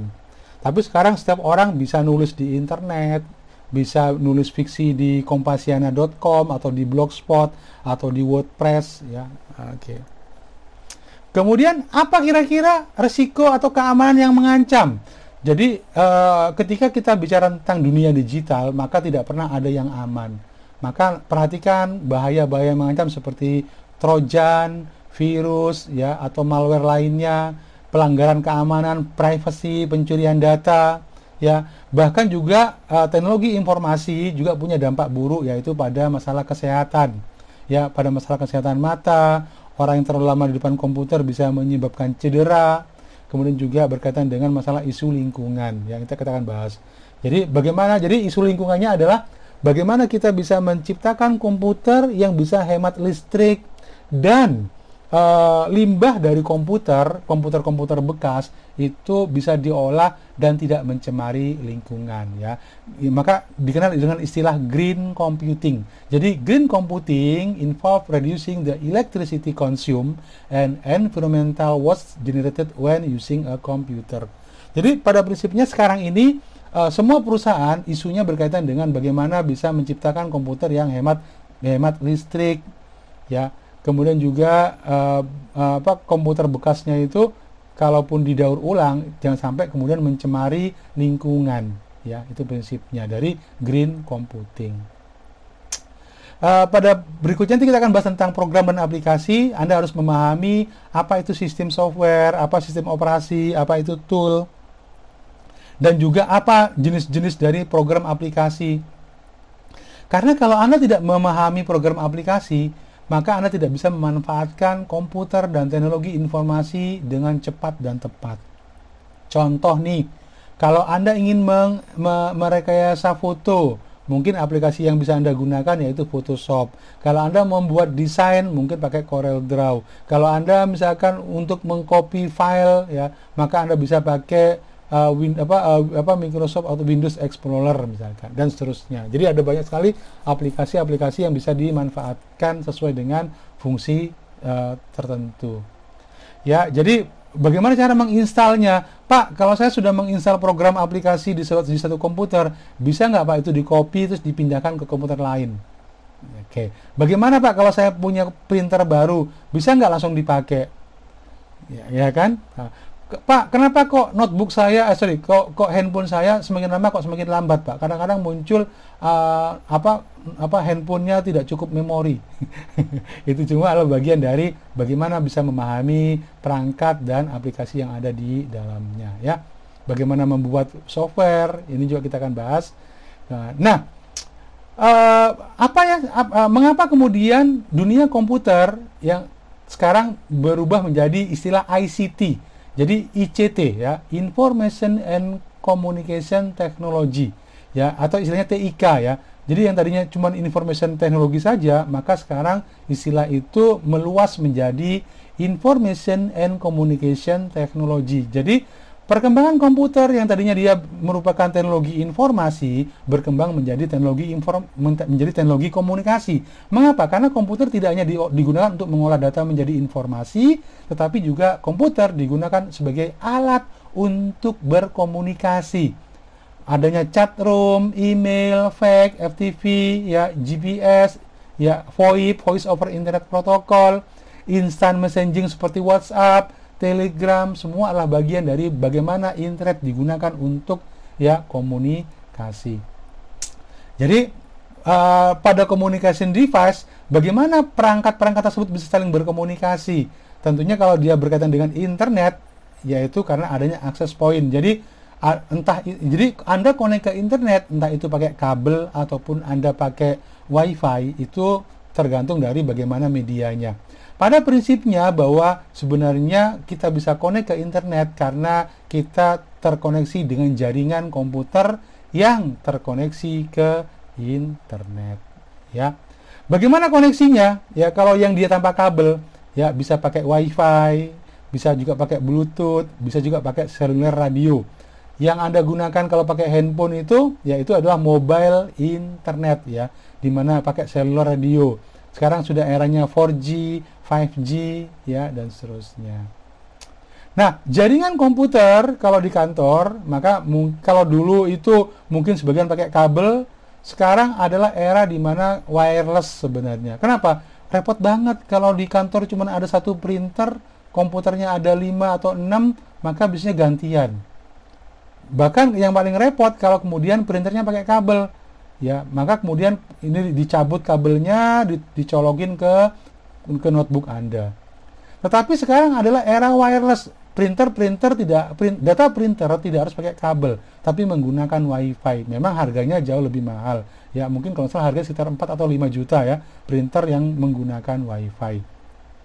Cara lama sih biasanya printer itu ditancepin ke komputer, ya, maka kemudian akan di-share printer sharing, ya, printer sharing. Jadi, tetapi kalau komputer yang lainnya yang connect ke komputer ini, komputer yang tempatnya printer tersebut harus nyala. Nah, padahal kalau komputernya mati, maka nggak bisa digunakan. Tetapi kalau printernya itu terhubung ke jaringan secara langsung, kita tidak membutuhkan satu komputer untuk dikorbankan sebagai print server atau komputer yang digunakan untuk melayani untuk ngeprint, ya. Itu bedanya. Oke. Ada perbedaan kebutuhan ya antara di rumah dengan di bisnis. Jadi internet yang di rumah mungkin ya nggak bentar-bentar amat sih, cuman mungkin butuh 20 megabit per second atau 50 Mbps sudah cukup. Sedangkan kalau di kantor harus lebih dari 100 Mbps, 100 megabit per second. Kenapa? Karena kecepatan di kantor itu kan dipakai oleh banyak orang. Apalagi kalau digunakan untuk video conference misalkan. Tapi kalau di rumah mungkin kalau cuma dipakai untuk main game, ya tapi kalau semakin cepat sih semakin bagus juga ya. Saya di rumah pakai 100 Mbps ya. Kenapa? Karena pakai fiber optik ya, tapi tidak semuanya, tidak semua tempat bisa dilayani pakai fiber optik. Biasanya kalau pakai IndiHome ya kadang-kadang putus gitu ya, beberapa teman ya, tapi alhamdulillah memang bisnis sih begitu ya. Tidak pernah ada koneksi internet yang benar-benar aman. Ada satu kantor yang dia berlangganan lebih dari satu provider atau ISP atau Internet Service Provider atau perusahaan yang melayani jasa untuk koneksi ke internet. Kenapa? Karena kalau satu layanan putus, dia bisa menggunakan layanannya. Jadi kantor-kantor itu dia sangat tergantung pada internet. Karena kalau sampai putus, bisnisnya dia, transaksinya dia bisa terputus. Bisa dia kehilangan potensi keuntungan. Itu kira-kira ya, kenapa begitu. Apa pemanfaatan teknologi? Ya, saya kira ini sudah sangat luas ya. Untuk teknologi bisa di education, untuk e-learning, untuk pembelajaran, mencari informasi, untuk ngumpulin tugas, untuk ujian online ya. Itu education.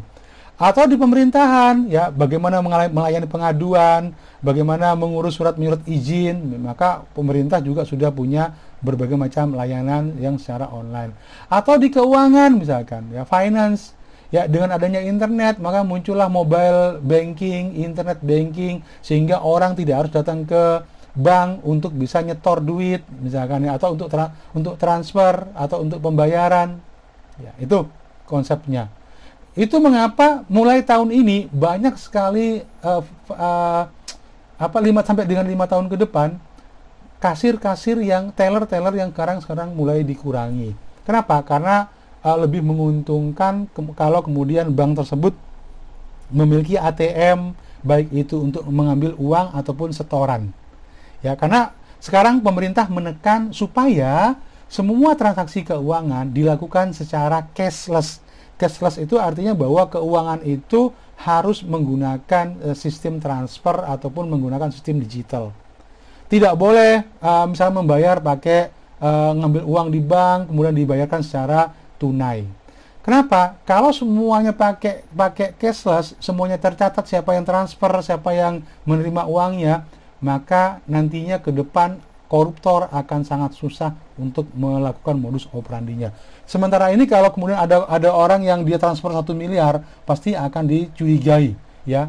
PPATK itu akan langsung mencurigai kok ada transfernya. Jadi kalau Anda mau transfer uang 1 miliar, maka Anda harus mengisi catatan di bank. Itu untuk siapa? Uangnya legal apa tidak legal.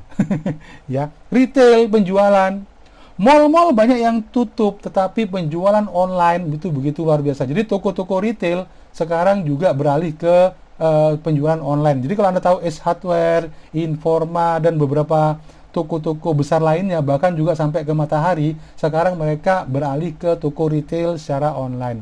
Entertainment, hiburan, game, ya, kemudian video, ya, apalagi yang lainnya juga dilakukan secara online, ya.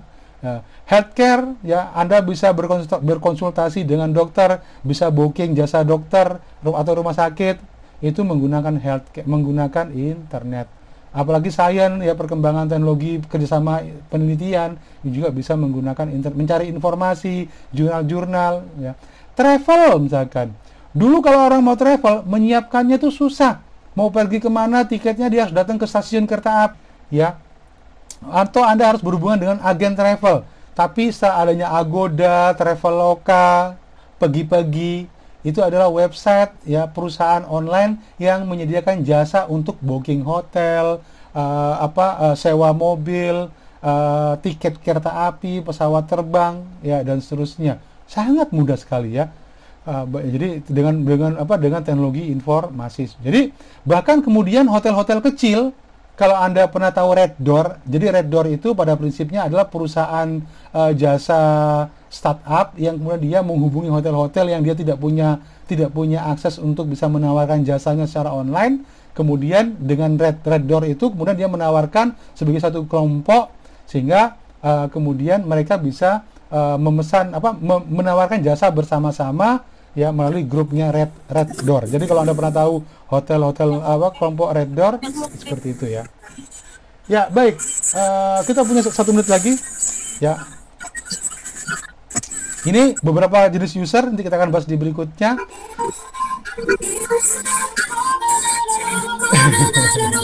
Ya. Oke. Ya, baik. Jadi saya kira itu materi kita hari ini, ya. Jadi kita tadi sudah membahas tentang komputer, kita sudah membahas tentang input output, memori dan storage serta internet. Di berikutnya nanti kita akan bahas tentang tentang beberapa hal, ya, berkaitan dengan pengembangan lebih lanjut. Silakan, ada yang ditanyakan? Anda boleh bertanya secara langsung, atau kalau waktu kita sudah habis, Anda boleh tanyakan atau diskusikan itu di grup WA. Sementara di grup WA. Oke, untuk PowerPoint dan e-book saya akan bagikan di grup WA. Absensi juga saya akan bagikan di grup WA, ya. Sementara itu untuk pertemuan kita pada malam hari ini, karena kelas profesional setelah ini akan ada kuliah lagi kan yang lainnya, ya. Terima kasih teman-teman semua, jaga kesehatan. Assalamualaikum warahmatullahi wabarakatuh.